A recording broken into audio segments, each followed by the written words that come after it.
Hey, thanks for joining me. So I started doing the issue 9 review, and I wanted to just kind of begin with the bonus story on the other side. And it ended up going 15 minutes conversation about this short story. And I was talking about I don't want my content on my channel to always be so long. Um, I start to wonder if viewership would prefer shorter stuff. Sometimes it seems like my stuff goes half-hour minimum, but sometimes I get into 45 minutes, an hour. I don't know. Just trying to play around with format, see what people like. But BattleChasers number 9. I was talking about it in that the previous video, and issue 8 had the best artwork that Joe Mad had ever done. The story was compelling enough. I mean, it's pretty basic, but it's still entertaining enough that I have enjoyed it immensely. And the build-up, we didn't know issue 9 was going to be the final issue. I do have this collected edition with some bonus material. It's got every issue and a few things in here that I'd never seen before that we'll kind of glance at a little bit when we get to the end of this book. But issue 9, we didn't know it at the time, but this is the last one Joe Mad was ever going to do. And in my opinion, this is the best work Joe Mad's ever done, up to and including any comics he's drawn since then. I think he's only drawn stuff for Marvel. I can't remember if he's done some stuff for DC. I don't think so. But he did some Wolverine stuff and some Spider-Man and some Inhumans, things like that. All great stuff, but he kept abandoning his inkers, just going from pencils straight to color. Don't like that at all. It still looks fantastic. Like, if this is a 10, the other stuff he's done is varying degrees of 7, 8, 9, in my opinion. But it's like, to me, this issue right here is the peak of everything that Joe Mad's ever done in his life. And part of it's because, one, it's got some incredible ink work going over his pencils. It's got some of the best coloring in comics I've ever seen. And it's him working on his own characters. And that is a big part of it. It's his own unique characters and his unique story. And it just works. So in the previous issue, the majority of the story, there was this giant undead monster called the Borrower, who just absorbs dead bodies and gets bigger and bigger and bigger, and the characters have to defeat this thing. But what we ultimately find out towards the end is that there's this like slimeball evil prince guy, Nefarious, I think his name was, who wants these big powerful gloves that the little girl Gully has. He wants those for some reason, and he concocted this whole crazy plan to get these things. And again, I went over this whole thing. After they defeat the monster, the girl that has the gloves, she gets knocked unconscious, and he takes the gloves, he's wearing them, and it gives him like ultimate power. But the gloves themselves reject him, which we get to right here, where they just explode off his hands. You find out that Gully, the little girl, this dude is her half-brother from a relationship that her father had on the side. And so they're related, they're family. And Gully is just like, I don't hate you, even though that's what we're supposed to kind of feel like we should be feeling with this character. And there's almost a look of humanity in his eyes. He's like, oh, there's my half-sister who this guy wanted a relationship with Aramis, the father, but he never got one. So he grew up angry and bitter. And this girl got to grow up and have a father for a little bit before the father, Aramis, disappeared. It's very complicated, days of our lives shit. But the little girl, she's like, hey, half-brother, I don't hate you. And there's almost a little humanity in his eyes. But then he's like, he's going to kill her. And then the gloves explode off his hands. They rejected him, and that was the end of the issue. Okay, so what are we going to get in this? Love the cover, mostly. I mean, the coloring looks great. I love the kind of faded background of Garrison and Monica, which, we get a hint of their relationship a little bit on the flip side that I did in that other video. But, I hadn't flipped through this book again, and I flipped it open here and did a read-through of it, just trying to make sure I'm, caught up on the story so I can talk about it. And I just forget how good the story in this is, and the art and the way that it's told. I mean, it's not the most mind-blowing, shockingly different, unique comic book story you've ever read in your life. No, there's a lot of cliche stuff, but cliche works if you take and put a spin on it and make it interesting. I always think of like the original Star Wars. I mean, one of the biggest movies of all time. And when you think about it, it's nothing but a bunch of cliches.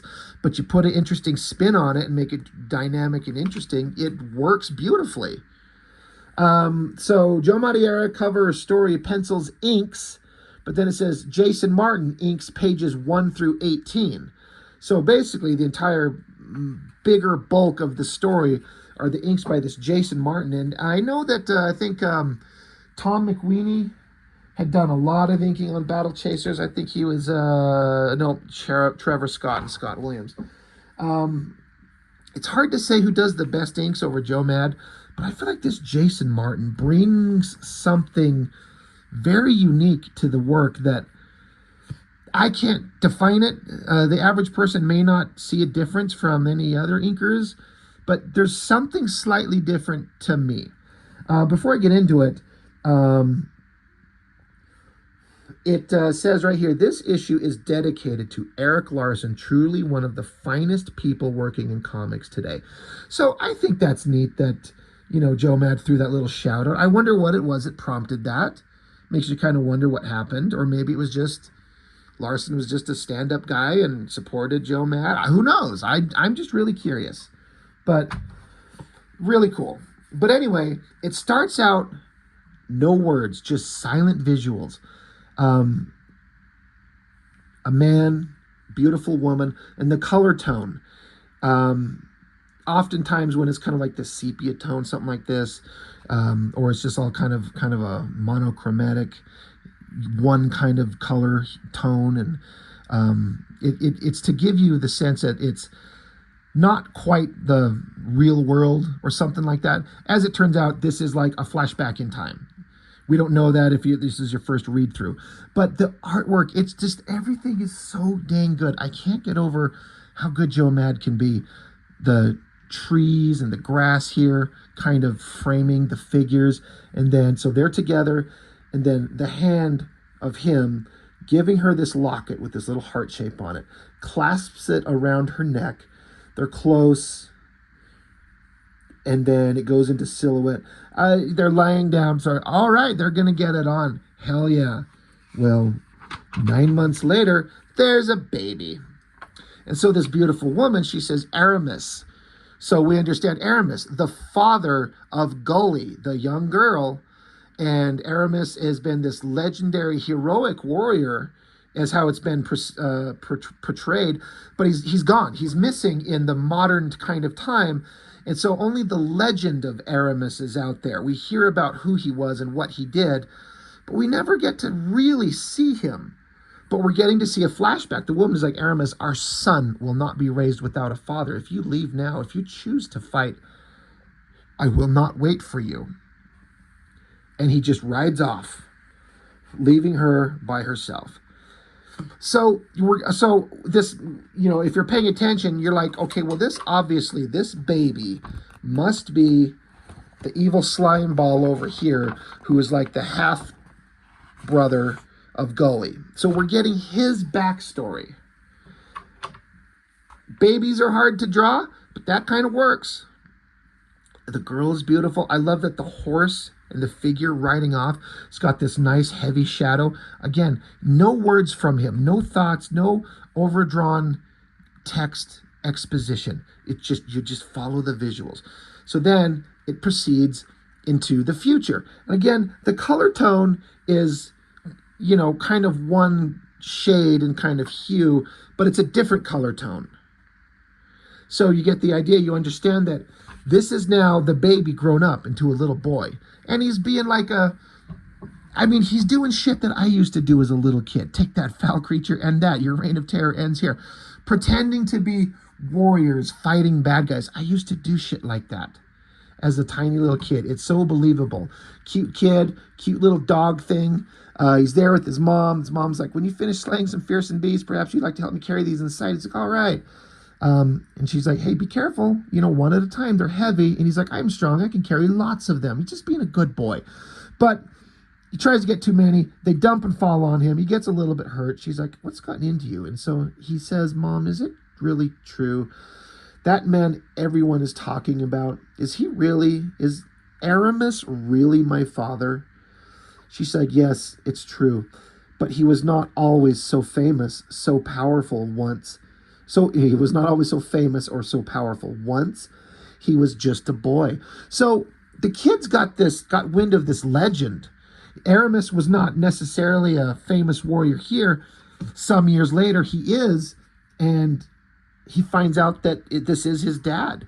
This giant legacy for this poor little boy to have to hold on to. And the mom takes the necklace that was given to her by him and puts it around his neck.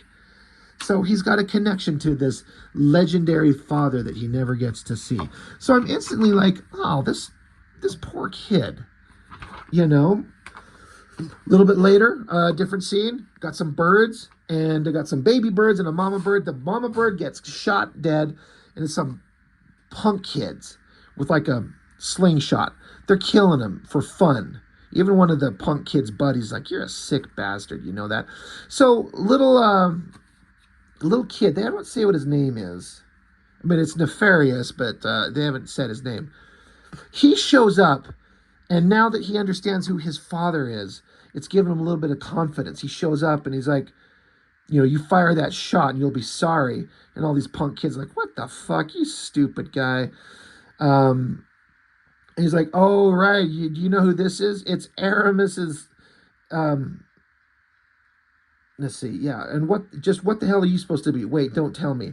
Of course, guys, don't you know? It's Aramis. So these punk kids are like, oh, this little kid thinks that he's Aramis. And like, you've come to teach me a lesson?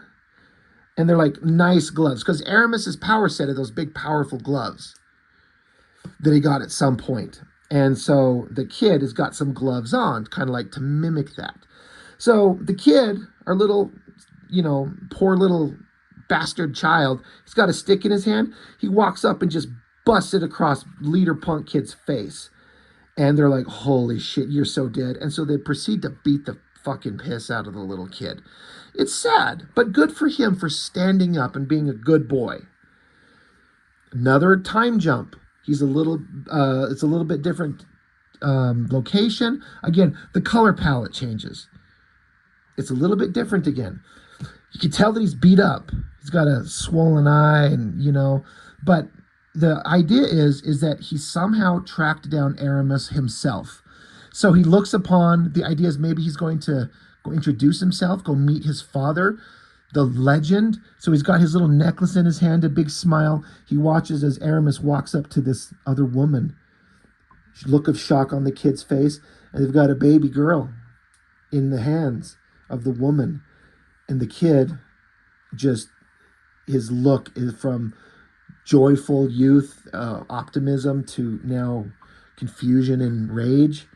He's back with his mom, and she says, you can't keep doing this. Sebastius, that's his name, right? Running off, disappearing for days without a word. I will not ask what happened or where you were, but you must promise me. Promise me that will never happen again. And he just says, never again. And then she gives her son a hug. And so in just a few short pages, we've gotten this backdrop story to that slimeball jerk-off villain from the previous book, who was just a complete jerk-off. But these few pages, again, it's cliche. There's nothing here that's wholly unique, but it just works. And I feel really bad for this kid. Part of it's because I'm an older man now, and I got 2 kids of my own. They're 12 and 9. So I kind of connect with it in a different way. I really like it. Holy shit, is this art great. The coloring is so fantastic. But cut to sometime later.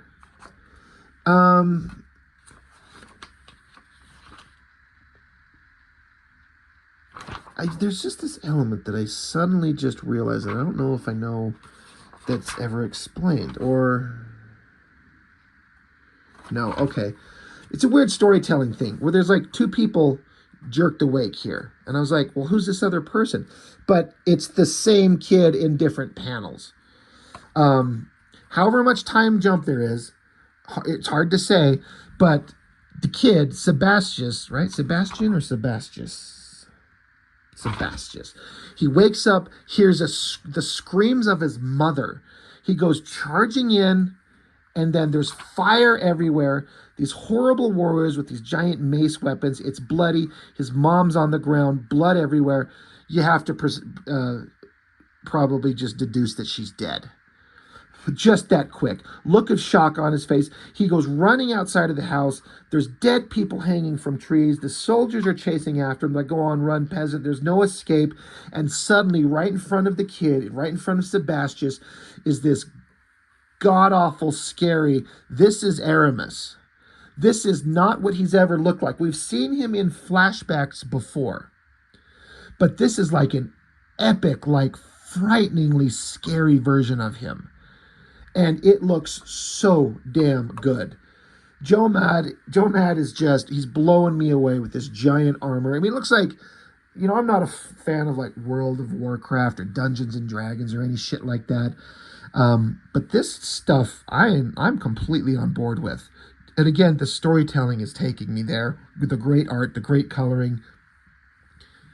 But Sebastius there's his dad. What an epic shot. And again, I love that there's no words. It's just silent. Great. He looks upon him, and the kid says, Aramis. And so one of the soldiers grabs him. This is the last one, General. What do we do with him? He screams, no, let me go. Help me, please, Father. The kid's necklace that his mom gave him pops out, and Aramis looks at it with a wide-eyed and sees it.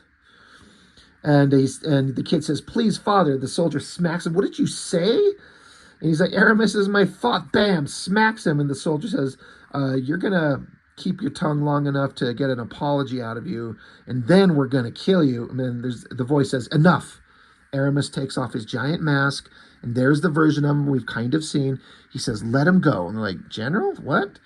So Aramis comes down, this imposing, massive warrior, looks at the necklace around the kid's neck, and the kid's got this slight look of hopefulness on his face. Aramis says, don't harm this boy. And the kid, Sebastius, a little bit of a smile on his face. Maybe, just maybe, Dad is here to be what he's always dreamed that he would be. Flip the page.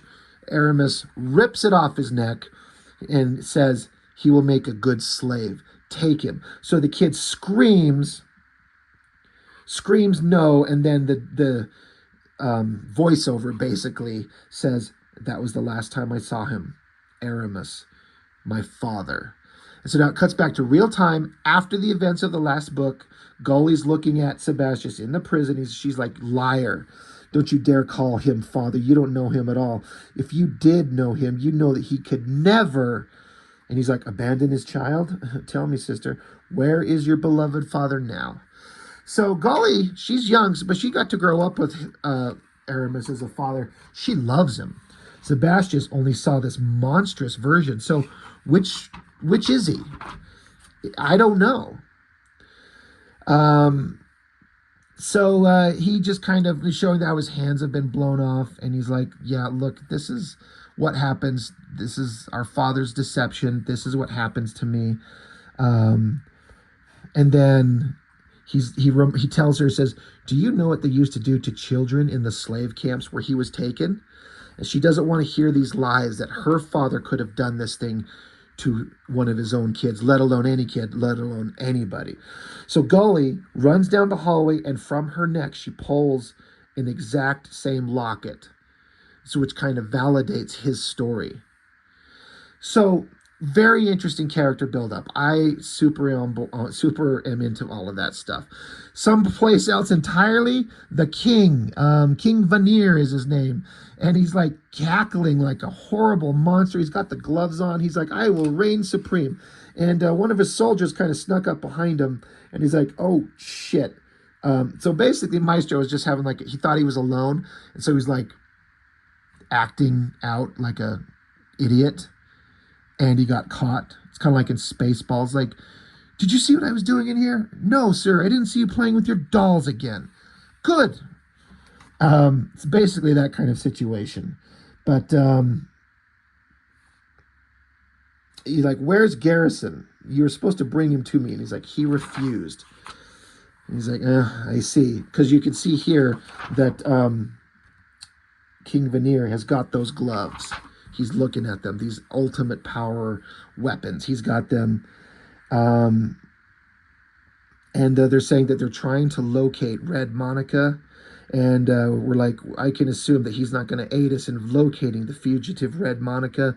Well, gather a few of your strongest men then, because they really they want to find her. Stopping with talking about the story for a second, just looking at the art. I mean, there's just something about what Jason Martin's inks have done here. It's just a little bit different, a little bit finer cross-hatching lines. It looks amazing. Coloring's incredible. Geomad's just in peak form. Back to another scene, another whole kind of color temperature. The skies and the moon and the clouds in the background. This shit looks so good. It's one of the best looking comics I've ever seen in my life, just honestly. One of the best looking modern comics. So I love the close-up of a wolf, the wolf's eyes, and then Garrison himself traveling around. He sees the wolf, and they make eye contact. I think, it's supposed to kind of imply they're both lone wolves in the wild. There's a kind of a connection there. Cut to another scene. Elsewhere again, we get Nolan, the magician guy. He pops through a portal, and then, so the book suddenly takes like a little bit of a goofball turn in the story, and I don't mind it. Somehow the jump in kind of a silly tone keeps working. He pops out into this tunnel, and then there's this giant monster called Snaggletooth. Literally, Snaggle and then Tooth, Toof. It says, Snaggletooth live here. And you got this giant monster thing with these almost cute little hands. And Nolan doesn't know that the monster's behind him. And the monster's just behind him. He's like tapping his fingers on the ground, like doing that kind of shit. And he's got his head held up in his hands there. It's funny. It's ridiculous, but it kind of works. So Nolan's like, oh, shit, okay. So the monster roars at him. Lots of drool fires onto Nolan's face. So he takes off running as the monster slams his hand down, boom, shattering the ground. Very cool. Back with Gully. She's sitting by herself, and she's skipping rocks across the water, lost in thought. Says, Father gave this to me when I turned 5. He said it belonged to my mother. But so she's trying to process the conversation she just had with her half-brother. While she's skipping rocks and thinking, a giant rock slams in the water. Boom, Calibretto shows up, and he's like, please show Calibretto how you make stones dance across the water. Is it magic? She's like, no, it's not magic. What are you doing here? He's like, if I made you angry, you do not have time to show me? She's like, I'm not angry. I just want to be alone. He's like, well, do you like being alone? She's like, not all the time, but sometimes people just want to be alone. You got it? He's like, no, please explain. And he tosses another giant boulder in the water, trying to skip it. He doesn't get it. So she says, sometimes people keep to themselves things they don't want to share with anyone else. He's like, secrets? She's like, yeah, secrets. People have many secrets. And he says, like making stones dance across the water. So, stupid Calibretto is just trying to understand, and stupid Gully is just trying to process the shit that she's been learning. While that's all going on, Nolan opens up a portal right there next to her. It comes pouring out. Great coloring again. Sometimes this computer coloring can be too much, but used in the right way in the right place, like magic effects, I'm on board. Works perfectly. So he jumps out, grabs Gully, like, we got to run. Calibretto looks into the portal, and that Snaggletooth guy, I love how he's got this big fat arm and this little tiny hand at the end of his fist, just reaches through the portal and punches Calibretto. Like, this isn't like a normal monster trying to like claw at him or eat him. He's like actually like throwing a haymaker. Boom, punches him. I love this shot of Calibretto, hitting the ground and skidding like he's skipping across the water. Blap, blap, blap. Just like that. He's skipped himself across the water, even though he couldn't figure out how to do it himself. And Calibretto says, Calibretto would like to be alone now. And there's a little frog on top of his head. So again, kind of funny. So Nolan, he's like, all right, Tubby, Snaggletooth, that portal's going to close in 3 seconds. I'd get your hand back inside if I were you. And then suddenly the portal, it closes, squeezes his arm off of the monster and drops it on the ground, severed his arm. And Nolan's like, oops, we'll make that 1 second. I'm going to have to work on that. So again, suddenly the book's got this silly tone, but it works. It's fun. God damn, is the coloring neat on this. Back with Garrison. As set up in the previous issues, he's mourning the loss of his wife, which is what made him give up being a soldier, but then he was pulled back into that life, blah, blah, blah. We've kind of gone over that in the previous issues. Again, I love that it's silent. Joe Mad is smart enough to just let the visuals tell you the story. I don't need a bunch of text boxes telling me what his inner thoughts are. It can work. Sometimes it's needed, but it's not. You just understand he's silent, he's sad, he's angry, he's confused, he's struggling, he's dealing with a lot, and you just get it from the visuals. You feel it, especially if you're paying attention. So he leaves some flowers at her little gravestone, walks away. God damn, look at the coloring in the moon and the clouds in the background there. So neat. But as he walks back to his house, he notices that the door is open and there's blood, perhaps? He's like, who's there? Out of the darkness comes this dark shape, some kind of ninja shape. Tries to attack him. He ducks, block, kicks the random stranger away. Garrison notices. He's like, you're one of Monica's goons. This skinny, gangly guy. So skinny, gangly guy runs, jumps, flips over Garrison, lands down, and then touches him with his hands onto his head. Because Garrison says, you're the one who can't speak. But then the guy touches him, and then we get this awesome kind of rough, sketchy, pencil-y image to show basically this creature, this warrior, is giving a bunch of knowledge, memories to Garrison to communicate what's been going on. And so it's this rough pencil sketchy thing to show that these are memories. Garrison, he kind of suffers, it's painful, and he's like, wait, all right, stop. Where is she now? And then they go back into, I guess she comes out of the house. That's the blood dripping that he'd noticed here. She comes out, and of course, Joe Mad, he designed this character to have huge knockers, and they're going to put him front and center, torn up. But she was attacked. And I think that was definitely set up in previous issue, not 8, maybe 7. But she's like, hey, lover boy, love what you've done with the place. Like you, though, it's in desperate need of a woman's touch. So she passes out in his arms. He's like, oh, damn it, help me get her inside. And next time you have something to tell me, write it down. And so we pan away from his house to be outside. And you got all these warriors out there, probably the warriors that the king told his soldiers, gather your strongest men. I'm guessing this is them. And then we get a final shot of that lone wolf that we saw before, howling at the moon, beautiful close-up on his eye. And then you see that he's surrounded by multiple other wolves, and then a flash of teeth, and then it's just over. And again, the kind of metaphorical connection of the lone wolf and Garrison being surrounded by enemies and attacking him is seen right here. God damn, I cannot get over this coloring. I talk often how old school newsprint and the proper kind of coloring techniques looks absolutely beautiful, but also this stuff looks so good. And I love that bottom panel. Kind of the misty clouds and the moon. And I love that it's all done with hard, sharp, pure black ink. It looks incredible. I love it. And so that's the end of that story. That's it. We get into some sketchbook stuff. We'll glance at that here in just a second. But little did we know, it's left on the biggest cliffhanger. What is going on with Aramis and his stepson? What is Gully? Why does she have a good relationship with her father, but the kid has a bad relationship? What's going to happen with the gloves? What's going on? Well, there's not there's a cliffhanger with these three characters. That's all fine. But then Garrison and Monica, they're like, what's happening here?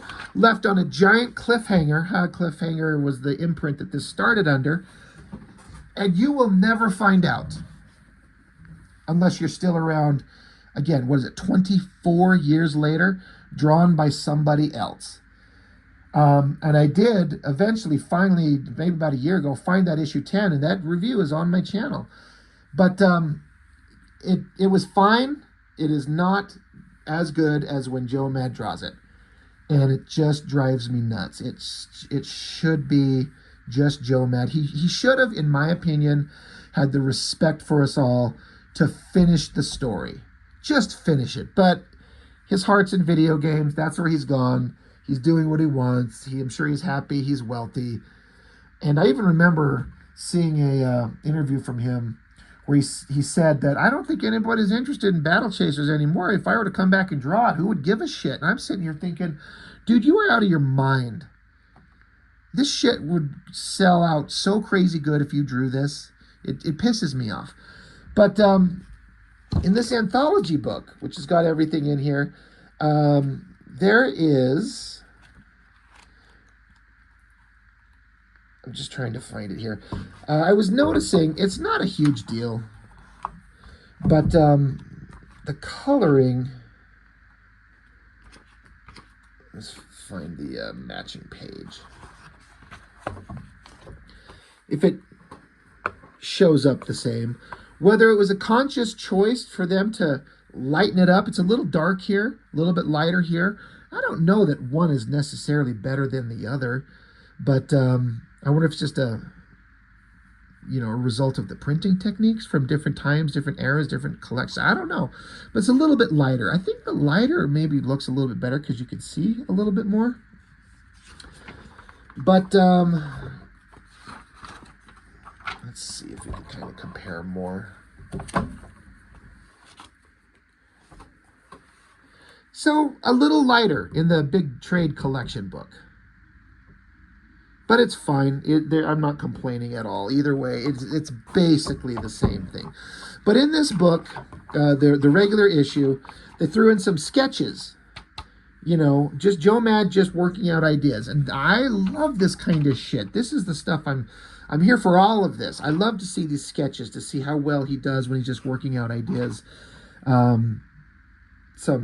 These are just, I think, like Bic pen, just drawing a regular dog. I love down here how it says, look forward to many more sketches in future issues of BattleChasers. Yep, you will not get that, ever. It's specifically that, because Joe Mad doesn't ever draw it again. He, 2.5 decades later, he hands it over to somebody else. And it's frustrating, but it is what it is. There's a few other things I wanted to kind of look at in this trade collection. There was this opening story that I had never seen before, the first issue of BattleChasers. And it's Gully, and when her house gets attacked, and these wolf monsters kind of come after her. This is what sends her on her beginning journey. Because in the original book, this was page 1, and then it just started right here. Gully just running, trying to get away. But we've seen all of these. And, the artwork was amazing from issue 1, but like I said, Joe Mad just got better and better and better with every book, and it's just so fantastic. But there's a couple other things just to kind of wrap up, since we're wrapping up everything BattleChasers that exist from Joe Mad. So yeah, there's that awesome shot of the wolves howling. And then there was this, I don't know where this ever was, but it's kind of like a short story, kind of getting into who some of these characters are. A little bit of Calibretto, Garrison, talking about who he is, and there he is fighting a giant dragon, explaining to Gully. So you get some kind of new Joe Mad epic badass artwork. Get some story about Calibretto and these mechanical war golems, how they were used in battle, but then they were outlawed, and so now Calibretto's the last one. Nolan being this magical wizard guy. You get some cool fighting shots there with the coloring. That's kind of fun. And then Nolan says, I look at you sometimes. The fire in your eyes. I see your old man. You've got a lot of him in you. So here's one of the few places where we get a little bit of backstory on this Aramis guy, the father that we don't ever see. He says there's a reason he was called the Great Aramis, Gully. There wasn't a threat too great for him to face. He was the most revered hero in the territories. Hell, there wouldn't even be such a place if it wasn't for him. He carved out most of this land with his own hands. That power, Gully, that legacy has been passed on to you. How could you possibly fail? So again, this is heroic, awesome Aramis. So why does her brother have this nightmarish version of him? I don't know if that's ever resolved.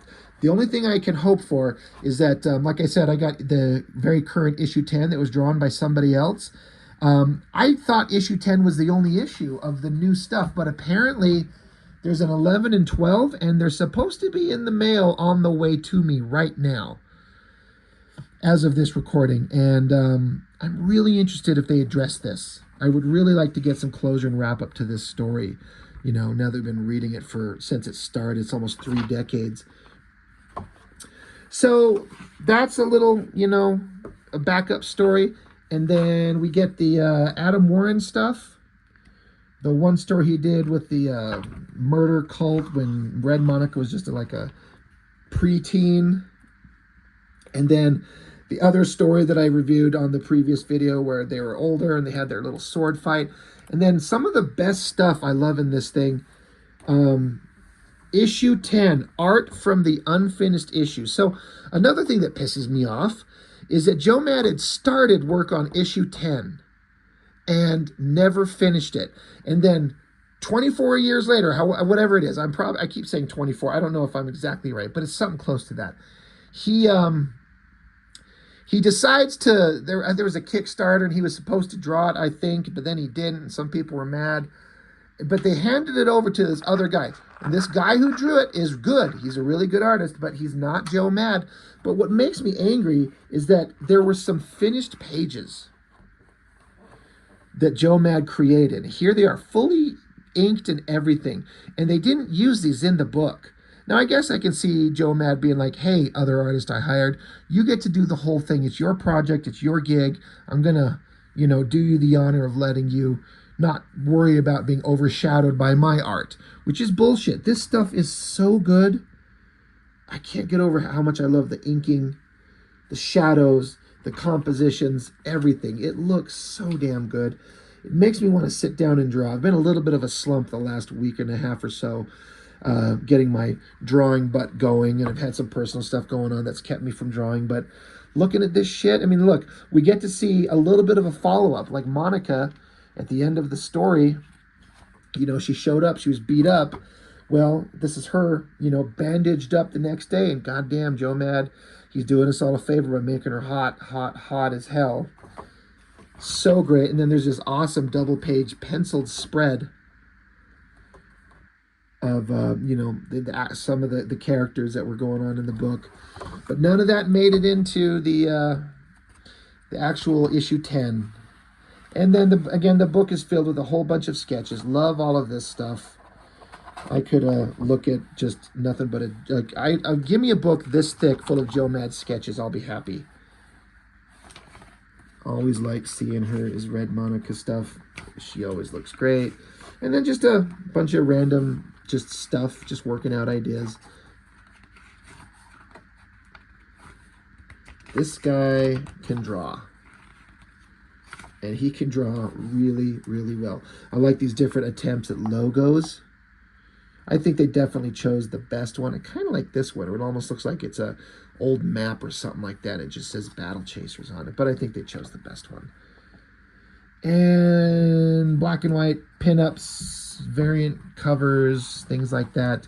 You got some Travis Charest BattleChasers, which I don't know if I'd ever known that existed before this book. Looks great.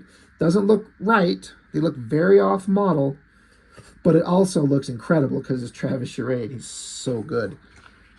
A little pencil kind of tribute to Michael Turner when he passed. So that sucks.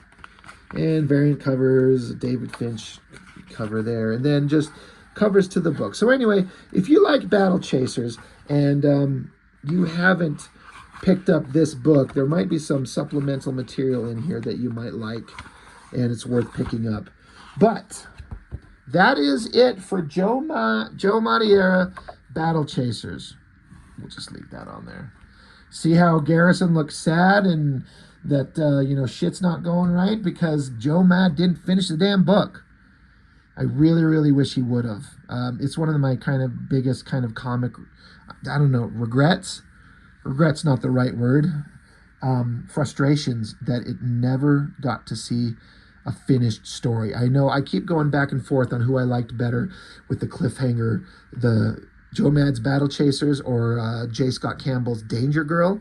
And I've reviewed all the Danger Girls, and I talked about that being a perfect comic book. It's pitch perfect from beginning to end with art, with story, with concept, with execution. The only thing that sucked is that it came out on a very sporadic schedule. But the one thing I will give J. Scott Campbell huge credit for, and I've talked about this, is he finished his story. He did 7 issues, and he told an entire story, and it ended. Now, he never drew Danger Girl again. He had other stories that he kind of helped kind of guide and gave to some other writers and artists, and they were fine, but it was never the same. But at least he finished it. Joe Mad never finished this, and this is one of the biggest kind of like frustrations. Like, dude, you had such an amazing thing, but his heart clearly wasn't in it. His heart was in it, but it wasn't the main thing that drove him, because he went off to go do other shit. And excuse me. But he went off to go do other things and never revisited this. So clearly this was not his priority. And it just sucks because, like I said, so many of us creators out here would just love to have the opportunity to draw the book that we want to do, the way we want to do it, and have it be hyper successful and make us wealthy, and we could do nothing but that goddamn story. And you see Joe Mad leave this behind to go do something else that he loves. And to his credit, that's his choice. Good for him. I've never heard a bad thing about the guy. He seems like a really cool dude. The creator in me, the artist, the writer, amateur though I may be, is just like, dude, just fucking finish your story, dude. But he had somebody else do 3 subsequent issues, and so that's it. We're never going to see it. It's never going to happen. So this is it. This is the best we'll ever get. So that's it. That's all I've got. BattleChasers, final issue, number 9. Probably the best looking thing he's ever done as far as I'm concerned. Peak Joe Mad, and it's never been better. So that's all I've got. Thank you for watching. I appreciate it so much. I will see you next time.